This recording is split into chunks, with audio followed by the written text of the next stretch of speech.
Hello mga Spark, kamusta kayo? At sa vlog natin ngayon mga Spark, pag-uusapan naman po natin ng mga message ni Mrs. na magpapainit sa kanyang mister.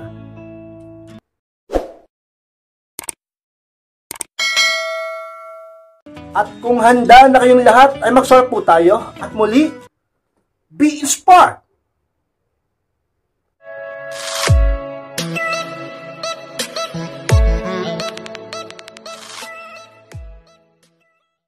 At ang unang message ni Mrs. kay Mr. talaga magpapainit sa kanya is mag-send ng sexy picture kay Mr. sa chat. Yan ang unang talaga namang bagay na pwede mong gawin ka-inspire sa asawa mo. Message din naman yan. Yun nga lang, picture nga lang. Diba? Talaga naman kapag nakita yan ng asawa mo, ng Mr. mo, talaga naman mag-iinit yan sa'yo. Wala namang ano yan dahil mag-asawa naman kayo. Mr. mo naman siya, Mrs. kanya. Anong problema doon? At paminsan-minsan lang naman, di naman palagi. At alam mo naman kung hanggang saan lang yung picture na send mo, kung anong hanggang saan level lang nakaseksyan. Kilala mo naman ang asawa mo, matagal na kayo. Yung iba sa inyo, sobrang tagal na. Yung iba, ang dami ng anak, ang dami ng apo. Kaya sigurado ko, alam mo kung anong klaseng picture lang ang isend mo sa kanya. Na doon sa picture na yun, alam mong masasabik yan sa'yo at mag-iinit, di ba?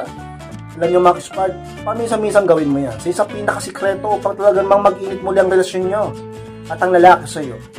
Lalong-lalo sa mga LDR, sa long distance relationship, nagkalayo kayo naman ang dahilan, nagtrabaho sa ibang bansa o lumipat ng trabaho naman ang dahilan, nagstay in doon sa pagkatrabahuan, naging long distance relationship kayo ngayon ng asawa mo. Paminsan-minsan mag-send ka ng mga sexy picture sa kanya. Sigurado ako miss na miss ka na yan at excited na sa iyan. Talaga namang nangunguli na sa iyan. At gusto kanya ng romansahin muli. Talaga namang magpapainit sa kanya ang picture mo na isisend sa kanya, lalo kung ito yung napaka-sexy. Huwag na kayong mahiya dahil asawa nyo naman yan. Sa mga bagay na pwede mong tandaan, isipin at gawin ka-inspire sa mister mo upang mag-init yan sa'yo. Sa pinakasikreto upang lalaki ay muling gumana ang makina sa'yo, ka-inspire. At ang pangalawang message ni Mrs. ka-inspire na talaga magpapainit kay mister is, miss ko yung labing natin. Yan ang pangalawa ka-inspire. Alam nyo na kung ibig ko sabihin labing. Kapag yan ang message mo sa mister mo, sa asawa mo, na sabi mo, namimiss mo yung ano nyo, alam nyo na, labing-labing nyo, namimiss mo, sigurado ka inspired, mag-iinit sa iyan. Bakit? Sapagkat may imagine niya yung madalas nyong ginagawa at yung mga ginawa nyo na noon pa. Diba? Yung masasabik sa iyan, ka-inspired.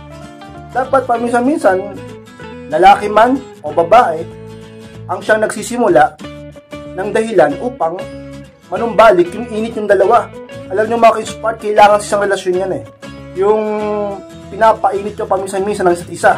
Lalo na kung mag-asawa kayo, lalo na kung matagal na kayo, dapat marunong kayo magpainit sa mga asawa nyo dahil manlalamig yan kapag hindi ka marunong at maaaring matukso yan sa iba kapag di ka marunong, kapag puro ka pa bebe, pag lagi ka nahihiya, pag talaga namang ka-inspired, hindi mo kayang akitin ang asawa mo. Dapat marunong kang landiin, akitin. Talaga namang maglambing ka sa mister mo. Sa mga bagay na dapat mong gawin, tandaan kapag may asawa ka na, ka-inspired. At sa mga bagay na pwede mong i-message sa kanya, naniwala ka, ka-inspired, malikot ang isipan ng mga kalalakihan. Napaka-logical namin. At talaga namang sa mga ganyang kaikling mensahe ay kung ano-ano nang naiisip namin. Tandaan nyo yan, ka-inspired. Dapat marunong kasi yung mga salita upang gumana muli ang pagkasabik ng mister mo sa'yo.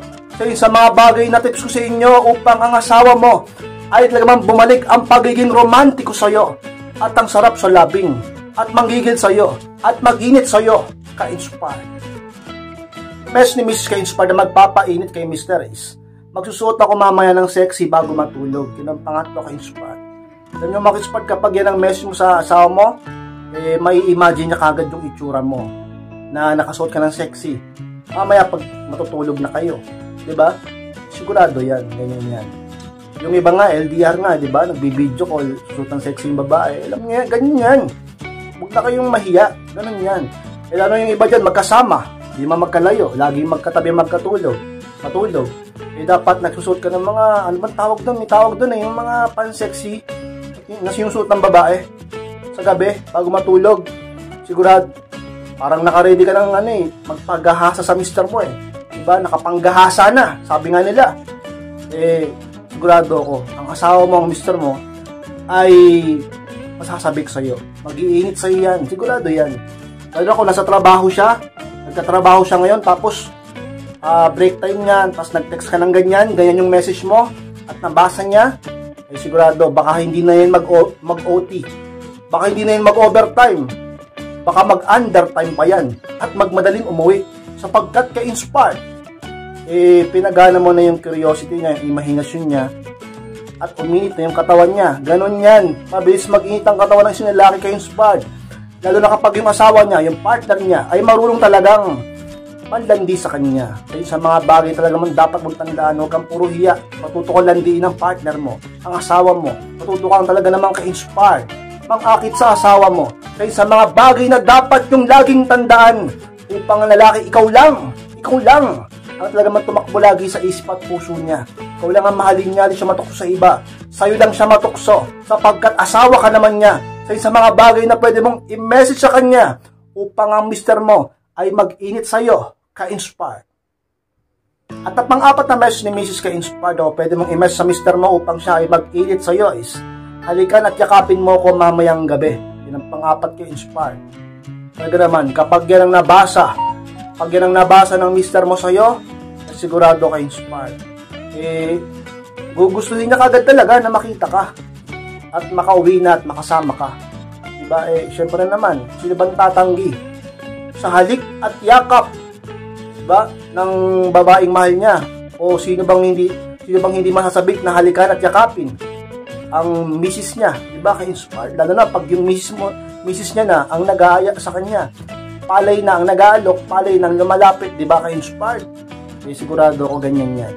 So, sa mga bagay na pwede mong i-message sa kanya, sigurado ako ka-inspired, ano yan? Iba kagad yung mararamdaman yan, di ba? Alam niyo naman ang mga kalakihan. Kami mga laki, pag ma-imagine pa lang namin naghahalikan, ma-imagine pa lang namin niyayakap kami ng babaeng mahal namin, ha? Nag-iiba na kagad. Nagigising si Junjun, talaga namang dumadalo yung dugo. Talaga mga natutulog na dugo ay biglang magigising. Papunta sa utak, papunta sa puso, papunta sa baba. Sa mga bagay na pwede mong i-message sa lalaki upang mag-init yan sa'yo. Masasabik yan. At mamaya, o pag nagkita na kayo, ay sigurado ka-inspire, hindi lang halik at yakap ang iaalay niya sa'yo. Bagay talaga naman totoo. Bagay na pwede mong gawin, subukan upang ang lalaki ay maranasan mo ang kanyang pagmamahal, ka-inspire. At pa namang pwedeng i-message sa mister mo upang siya ay mag-init sa iyo is, try natin ng ibang posisyon mamaya. Panlima ka-inspired, talaga naman. Pag yan ang message mo, text mo, chat mo, or kahit pa call mo, o nag-usap kayo sa call, yan ang sinabi mo, ay sigurado ka-inspired. Mag-iinit ang partner mo sa iyo, ang mister mo, ang lalaking mahal mo. Sipin mo naman, di ba? Isa yung sa pinakamatinding imahinasyon na dadaloy sa utak niya. Ibang posisyon, ano ba lagi yung posisyon? Nagre-request ka ng ibang posisyon, ano naman kaya yun? Ngayon, yung lalaki, mapapaisip, wala nang ginawa, kunyari sa trabaho siya, wala nang inisip, kundi yung sinabi mo, na na-distract tuloy sa ginagawa niya sa trabaho niya, kung nasaan man siya.